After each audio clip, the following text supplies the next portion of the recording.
بسم اللہ الرحمن الرحیم، السلام علیکم۔ تحریک انصاف کی طرف سے جیل بھرو تحریک کا آغاز ہو گیا اور اس تحریک کے کنوینر سب سے مین آدمی، سب سے عام آدمی، جن کو عمران خان صاحب نے خود براہ راست یہ ذمہ داری سونپی ہے کس طرح سے اس تحریک کو آگے لے کر چلنا ہے، سینیٹر اعجاز چودھری صاحب، سینئر رہنما تحریک انصاف کے، پرانے ساتھی عمران خان صاحب کے، وہ میرے ساتھ ہیں۔ اعجاز چودھری صاحب، بہت بہت شکریہ آپ کا۔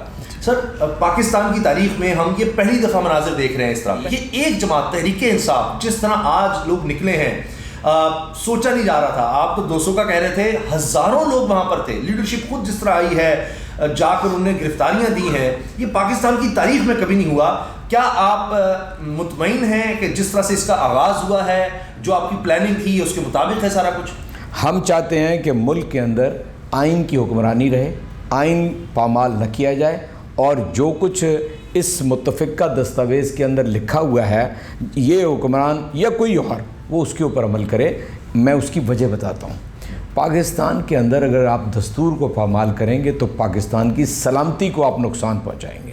اس لیے یہ جو عمران خان، اب ایک طرف پوری قوم دیکھ رہی ہے عمران خان ہے، اور دوسری طرف سب لوگ جمع ہو گئے ہیں، کیا سیاسی جماعتیں، کیا اسٹیبلشمنٹ، کیا ان کے پشت پناہ، سب ایک طرف جمع ہو گئے ہیں، اور لوگ بالکل واضح طور پہ یہ دیکھ رہے ہیں کہ ایک طرف وہ بیانیہ ہے جو لوگوں کو عزت، وقار اور پاکستان کے ایک ایسی سلامتی اور سالمیت کا راستہ ہے، اور دوسری طرف جن کا کوئی دین مذہب نہیں ہے، جو کم از کم 40 سال تک ایک دوسرے کا سر پھٹول کرتے رہے، ایک دوسرے کے مد مقابل رہے، ایک دوسرے کے اوپر سنگین الزامات لگاتے رہے، ایک دوسرے کے اوپر مقدمات، یہ سارے کیوں جمع ہو گئے ہیں آج؟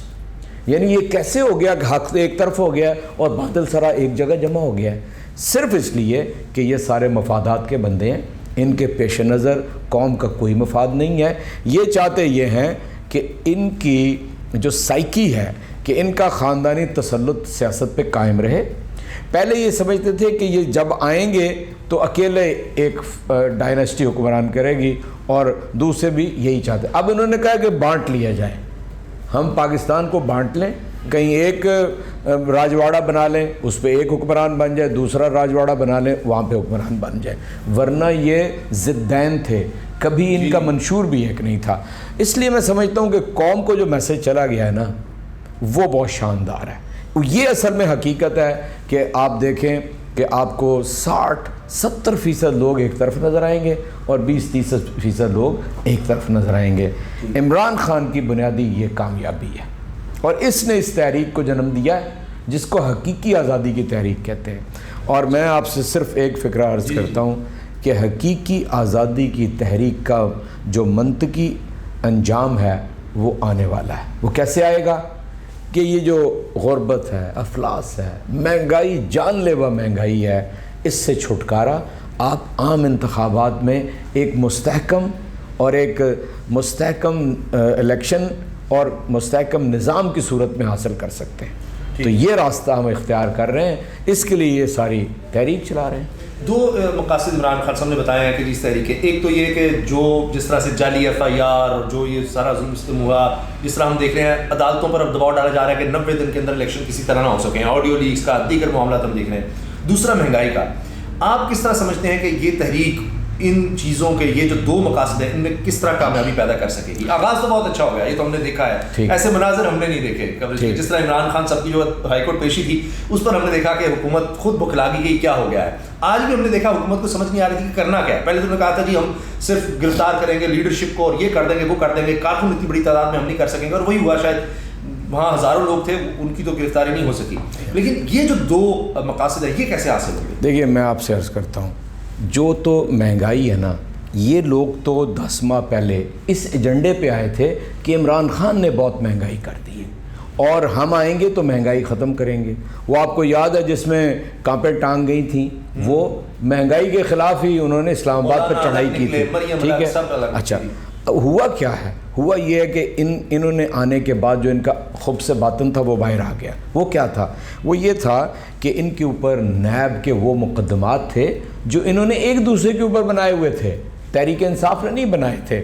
اور میں یاد دلاتا ہوں خرم دستگیر صاحب کا، وہ آپ کو یاد ہے ایک بیان، انہوں نے کہا اگر ہم ان کو نہ ہٹاتے تو دسمبر تک یہ ہمیں ختم کر چکے ہوتے. انہیں یہ خیال تھا کہ یہ جو احتساب کا نظام ہے آگے آگے بڑھ رہا ہے. سپریم کورٹ نے کہا تھا کہ عدالتیں آپ بنائیں, ٹھیک ہے نا, احتساب کے عدالتیں بڑھائیں تاکہ فیصلے جلد ہو سکیں. انہوں نے وہ ختم ہی کر دیا. یہ اصل میں ہم جو کانسپریسی ہم کہتے ہیں نا, یہ اس میں بیرونی عنصر ہے, یہاں پہ خرید و فروخت ہوئی ہے, انسانوں کی ضمیروں کی منڈیاں لگی ہیں, اس کا سبب یہ تھا. انہوں نے آتے ساتھ کیا وہ نیب کے قوانین جو 1999 میں بنے تھے, ایک پوری حکومت پیپلز پارٹی کی, ایک پوری حکومت نون لیگ کی, ان کو کبھی اس میں ترمیم کی ضرورت پیش نہیں آئی. کیوں؟ انہوں نے اس کو روب عمل ہی نہیں آنے دیا.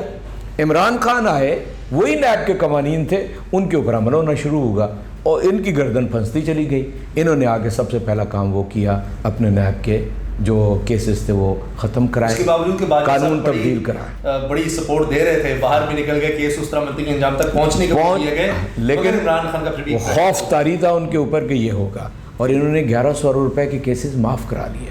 کھربوں روپے کے کیسز ویسے ہی چلنے سے ختم ہو گئے. یعنی نیب کے یہ جو چیئرمین ہیں اصلی کام تو کر کے چلے گئے ہیں, اس لیے کیس ختم کر کے چلے گئے نا. اسی نیب کو تو عمران خان کے خلاف توشہ خانہ میں استعمال کرنے کا سوچ, وہی تو نا. دیکھیں میں آپ سے عرض کرتا ہوں, جو نام اب تک آ رہے ہیں وہ اسی مقصد کے لیے آ رہے ہیں. اچھا, جہاں تک توشہ خانہ کے کیس کو میں نے سمجھنے کی کوشش کی ہے, توشہ خانہ کے کیس میں کوئی چیز نہیں ہے. جو قانون کے مطابق جو طے شدہ ہے اسی کے مطابق وہ وہاں سے تحفے حاصل کیے گئے. اگر اس کی سیل کی گئی تو سیل پہ پابندی نہیں تھی, سیل کی گیا اس کو ڈکلیئر کیا گیا. اگر اس میں جو کوئی یعنی قیمت میں اضافہ ہوا تو اس کو ڈکلیئر کیا گیا, اس کے اوپر جو ٹیکس تھا وہ ادا کیا گیا. جب یہ کیس چلے گا سوائے یہ رولا اس کے اوپر ڈالا ہوا اس کے اندر سے کچھ نہیں نکلے گا. کیوں؟ آپ کو یاد ہے لاہور ہائی کورٹ نے کہا کہ ذرا توشہ خانہ کی پوری تفصیل 1947 سے تو بھاگ گئے. لیکن اب شہباز شریف صاحب نے کہا ہم لا رہے ہیں, ڈکلیئر کر رہے ہیں, لیکن اس میں ججز جنرلز کا نہیں ہے, پتہ نہیں اب کیا چیزیں ادھر ادھر ہو چکی ہیں, وہ سب چیزیں سامنے لائیں گے. کیوں نہیں لائیں گے؟ یہ تو گاڑیاں بیچ چکے ہیں. نہیں, لیکن نا 4 سال نواز شریف نے توشہ خانہ سے لے کے گاڑی استعمال کی اور پھر کہتے ہیں جی کہ وہ توشہ خانہ کو ہم نے دے دی, حالانکہ نہیں دی. ٹھیک ہے, اسی طرح جو چیزیں وہاں سے نہیں لی جا سکتی تھی زرداری نے استعمال کی. پہلے تو ذرا اس کا حساب دے لیں نا, عمران خان کا تو حساب بعد میں آئے گا. اس لیے میں سمجھتا ہوں یہ سارا ڈھکوسلا ہے. عمران خان کو یہ یعنی ایلیمنیٹ کرنا چاہتے ہیں, اسیسنیٹ کرنا چاہتے ہیں. 2 اٹیمپٹس کر چکے ہیں, جس میں سے ایک برسر عام کی گئی اور 3 اطراف سے فائرنگ کی گئی. اور آپ کو معلوم ہے, دیکھیں ان مارنے والوں سے بچانے والا جو اوپر ہے اس نے بچا لیا ہے, ورنہ کوئی کسر تو نہیں چھوڑے گی.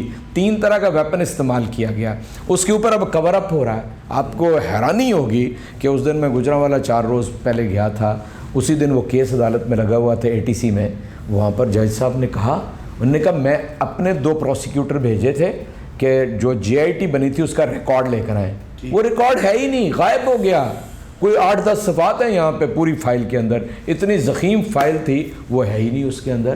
تو ان لوگوں کے ہاتھ میں یہ اقتدار چلا گیا ہے. اب آپ کا جو سوال تھا نا, میں اس کے اوپر ضرور آنا چاہتا ہوں. مہنگائی کیسے کم ہوگی؟ پہلے تو یہ ہے کہ وہ مہنگائی کم کرے گا جس کی نیت ہوگی مہنگائی کم کرنے کی. ٹھیک ہے, یہ ان کی نیت نہیں تھی. پہلے یعنی ان کی اپنے کیسز ختم کروانے کرائے, اس کے بعد آ گیا مفتاح صاحب نے آگے پوری معیشت کا بیڑا غرق کر دیا. پھر چیمپئن آ گیا جو یہاں سے بھاگا ہوا تھا, اس نے آگے اس کا بھی اور ہی تباہی لگائی. 170 ارب روپے کے ٹیکس لگنے سے پہلے ہی مہنگائی بے پناہ ہو گئی تھی. وہ 170 کے تو ابھی جو اثرات ہیں نا 2 سے 3 ہفتے کے اندر, بجلی, گیس اور ڈیزل, پیٹرول, یعنی آپ کوئی 38 ایسے آرٹیکلز ہیں عام زندگی کے جس کے اوپر پیٹرولیم پرائس بڑھتی ہے تو وہ بڑھتی ہیں. میں آپ کو صرف ایک ہی مثال دیتا ہوں, ہم سب غریب ہوں یا امیر ہوں, پیاز ہے نا, پیاز عمران خان کے وقت میں 20 سے لے کے تو 43 روپے تک رہا, اب 270-75 روپے. اب اس سے اندازہ لگا لیں. آٹا, آپ کے دالیں, چائے, دودھ, کوئی چیز گوشت 2-3 گنا ان کا ہو گیا ہے, اور مارکیٹ میں ان کی پرائسز کم ہو گئی ہیں. ہم کیا کریں گے جب آئیں گے؟ پہلی تو یہ ہے کہ قوم کو یہ اعتماد ہو جائے گا کہ ایک مستحکم نظام بنا ہے, عالمی برادری کو یہ اعتماد ہو جائے گا کہ ایک مستحکم نظام بنا ہے. ہم سب سے بڑی ہماری قوت ہے اوورسیز پاکستانی. آپ کو معلوم ہے 31 بلین ڈالر تک لے گئے تھے, وہ واپس 20 بلین ڈالر پہ آ گئی ہے. وہ عمران خان آئے گا, وہ پیسہ دوبارہ آنا شروع ہو جائے گا. جو آپ کے خلاف بات کرتے تھے, میں نے خود دیکھا ہے, سارے وہ ماہر معاشیات کہہ رہے ہیں, یعنی طنز کر رہے ہیں, کہتے ہیں انہوں نے اتنی محنت کر کے جو عمران خان لے گیا تھا اوورسیز کے لحاظ سے ریمیٹنسز, پتہ نہیں کتنی محنت کی ہوگی کہ 2 ارب ڈالر سے نیچے آئے ہیں. ٹھیک ہے, جو 3 ارب ڈالر کو ٹچ کری تھی, اب آپ ماہانہ 2 ارب ڈالر سے نیچے, 1 ارب ڈالر آئی ایم ایف کا, اس کے لیے ہم ایریا رکھتے ہیں. ایک سال کے اندر 31 بلین ڈالر آئے, انہوں نے اس کو تباہ کر کے تو 18-19 کی طرف ہم چلے گئے. ماہانہ 3 ارب ڈالر اپنے پاکستانی. اب آپ اس سے اندازہ لگا لیں, میں اس کو بھی فگر تھوڑا آپ کو اور بتاتا ہوں. پچھلے 5 برس میں 145 بلین ڈالر ریمیٹنسز ہوئیں, اور ہم نے I M F, World Bank, China, UAE, ان سے جو قرض یا جو کچھ بھی لیا وہ ہے صرف 19-20 بلین ڈالر. آپ اندازہ کریں, آپ ایک ان کو ووٹ کا حق نہیں دیتے, ان کے اوپر یعنی 2.5-3 لاکھ روپیہ ٹکٹ کے اوپر ٹیکس لگا دیا ہے, یعنی ان سے جو آپ فائدہ حاصل کر سکتے. یہ ہمارا, آپ کہہ رہے ہیں ہم ان سے چندہ لیں گے, ڈاکٹر صاحب کہہ رہے ہیں اوورسیز ہمیں چندہ دیں. ہم آتے ساتھ ہی اپنی ایکسپورٹ دوبارہ بڑھائیں گے جس طرح بڑھ گئی تھی. ہم ریونیو بڑھائیں گے, 4000 ارب روپے سے ہم 6140 ارب تک لے گئے تھے ٹیکس کلیکشن جو ہے.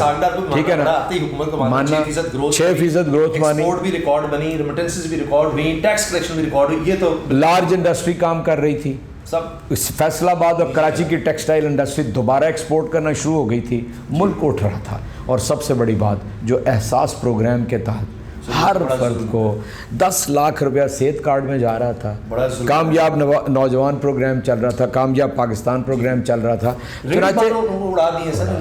تو اس لیے وہ تھے, ان کی روزگار بھی چھین لے.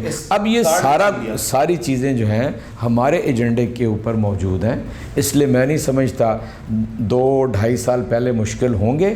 ہم انشاءاللہ تعالیٰ اس کے اوپر قابو پائیں گے اور پھر دوبارہ اس کام کو لیں. آخری سوال چودھری صاحب, اب یہ آپ کب تک اس چیز کو کامیاب ہوتا دیکھ رہے ہیں؟ کیونکہ یعنی کہتے تو ہیں عمران خان کے ساتھ اور کارڈ ہوتے ہیں, ہم 10 مہینے سے تو یہ دیکھ رہے ہیں, ایکسپیرینس کریں. ہم سے بھی کوئی تجزیہ لیتا ہے تو ہم کہتے ہیں جی آپ 10 مہینے پچھلے دیکھ لیں, عمران خان کو کامیابی ملی ہے, کوئی بھی امتحان ہوا. ابھی ریسنٹ مثال دیکھ لیں, انہوں نے کہا جی عمران خان پیش تو ہو ہی ہو, جب ہوا تو انہوں نے سر پکڑ دیا کہ جاؤ منی والوں سے تم بھی جا کے کچھ کر لو, سارا میڈیا تو ادھر آ گیا عمران خان عمران خان.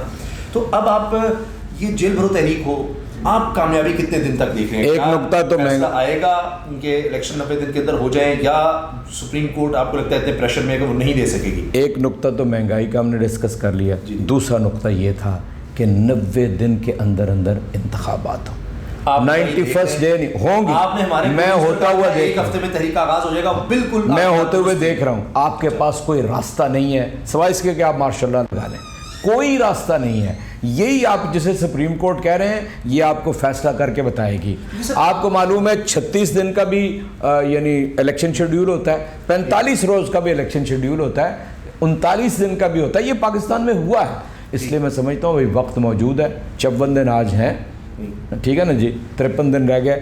اس لیے میں سمجھتا ہوں ساری عدالتیں, Lahore High Court, Peshawar High Court ایک جیسا فیصلہ کریں گے, ٹھیک ہے. اس کے بعد آ جائے گی سپریم کورٹ. صدر مملکت نے تو تاریخ دے دی ہے. اب کوئی جائے تو کسی جگہ سپریم کورٹ میں یہ جائے نہ کہیں کہ صدر مملکت نے غیر آئینی کام کیا. کیوں نہیں جاتے؟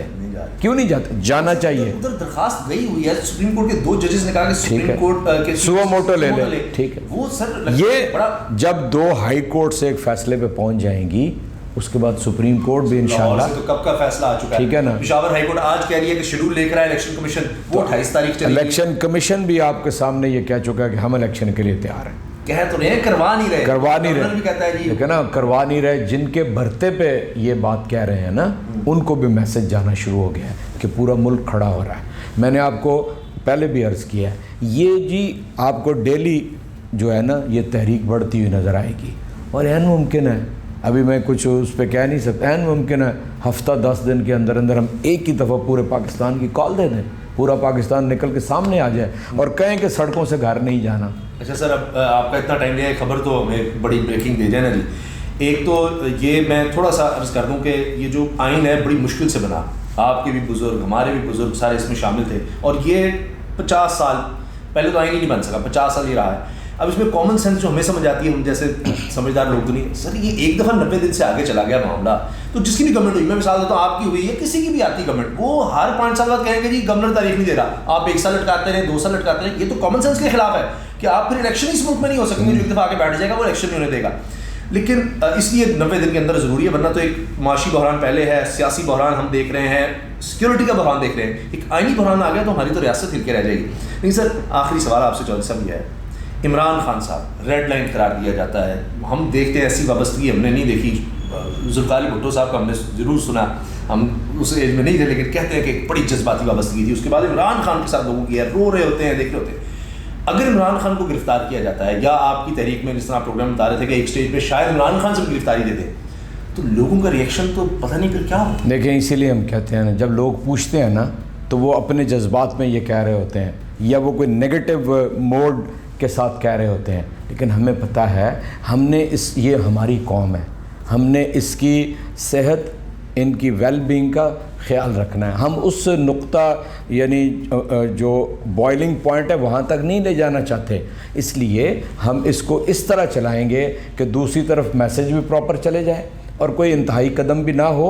یہ جیل بھرو تحریک, اس میں فلسفہ یہ ہے کہ یہ پرامن ہوتی ہے, اس میں کوئی جلاؤ گراؤ توڑ پھوڑ کوئی مار کٹائی نہیں ہوتی. لیکن آپ نے کہا کہ عمران خان کی گرفتاری شاید کسی اسٹیج, ہاں تو ٹھیک ہے, میرا خیال ہے کہ یہ ممکن ہے کہ ہم پھر اس کے بعد جب دیکھیں گے, اس کے بعد کون کنٹرول کرے گا اس قوم کو. ابھی تو عمران خان ہے, 60% لوگوں کو میسیج دیتا ہے, لوگ اس کے مطابق چلتے ہیں. اگر ضرورت پڑی ہے کسی چیز پہ پارٹی نے فیصلہ کیا تو عمران خان بھی ظاہر ہے, میں سمجھتا ہوں کہ ان کا تو خیال ہے اس کو ایلیمنیٹ کر دیا جائے.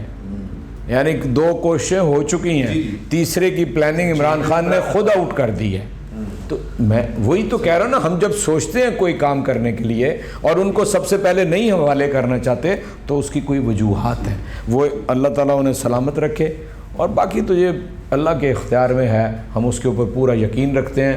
وہ جو نیک نیت کے ساتھ لگا ہوا ہے اللہ تعالیٰ اس کی مدد کرے گا. سر بہت شکریہ, آپ نے وقت دیا, آپ کی مصروفیت بھی ہے, اتنی بھاری ذمہ داری آپ پر ہے, خطرات بھی آپ کو بہت زیادہ ہیں کہ بھائی اس کو کر لو. بس دعا کریں, میں چاہتا نہیں ہوں کہ اس کے یعنی جب پیک آ جائے اس کے بعد میں خود بھی گرفتار ہو جاؤں گا. اس سے پہلے میں ذرا مجھے ان بھی رہنا ہے اور ان کے ہاتھ بھی. خوف کوئی نہیں آپ نہیں, الحمدللہ کوئی خوف نہیں. بالکل, بہت بہت شکریہ, آپ نے وقت دیا جناب. کمنٹ سیکشن میں اپنی رائے کا اظہار ضرور کیجیے گا.